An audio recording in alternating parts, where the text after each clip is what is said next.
6 days ago, Jesse Baird and Luke Davies vanished and were last seen on the surveillance video outside Jesse's home. What do we know? The home was found in disarray, furniture overturned, blood seeping through the floorboards, and it appeared that someone tried to clean it. They were a new couple, a sketchy white van, bullet from a police-issued handgun, bloody clothes, and an $8,000 watch. A celebrity blogger, some sketchy text messages. Originally, investigators chalked it up to being a lover's quarrel and were worried about one of them. Grave concerns for one, possibly both their safety.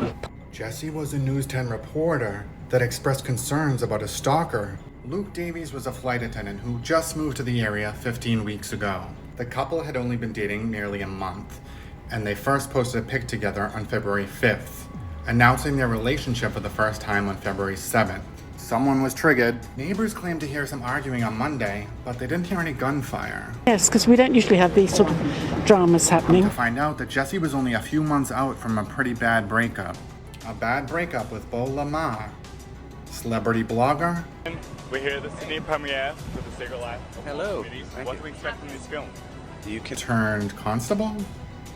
A groundskeeper found blood-stained clothes, an $8,000 watch and credit cards in this skip bin in Cronulla yesterday morning. As soon as investigators found out about the relationship, they put out a bolo out on him. Thursday, they raided his mother's house, but he was nowhere to be found as he was conveniently using some sick time. But he surrendered himself on Friday.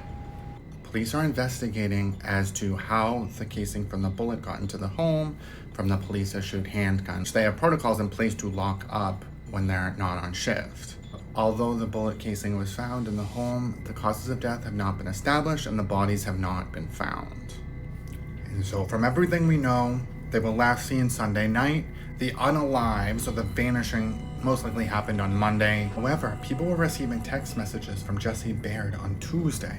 So who had his phone and what were those texts saying?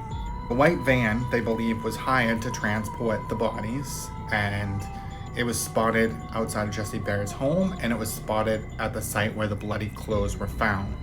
In an effort to find the bodies, they're trying to track the movement of that van, the cell phones, all that crap. Mind you, this just happened this Monday, and all these pieces of evidence are flooding in from the public, and they're putting together the pieces as quickly as possible. Whatever those texts were saying, whatever those texts were trying to do, if they could track the location of that phone, they should be able to find the movement of the van. Most likely, unless there were multiple parties involved. Now, the person that they took into custody, a police officer, the ex-boyfriend of Jesse Baird, it says that he is not directly cooperating or directly assisting with the investigation, which I'm unsure what that exactly means, whether he's not fully cooperating, but we know that he turned himself in yesterday.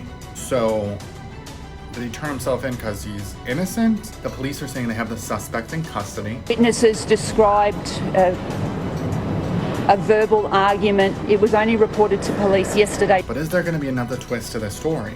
The fact that a van was rented and it was premeditated like that, it's just bizarre that a police officer thinks that that's not going to be traced back to him, if he is the perpetrator, right? Furthermore, it looks like someone attempted to clean the crime scene.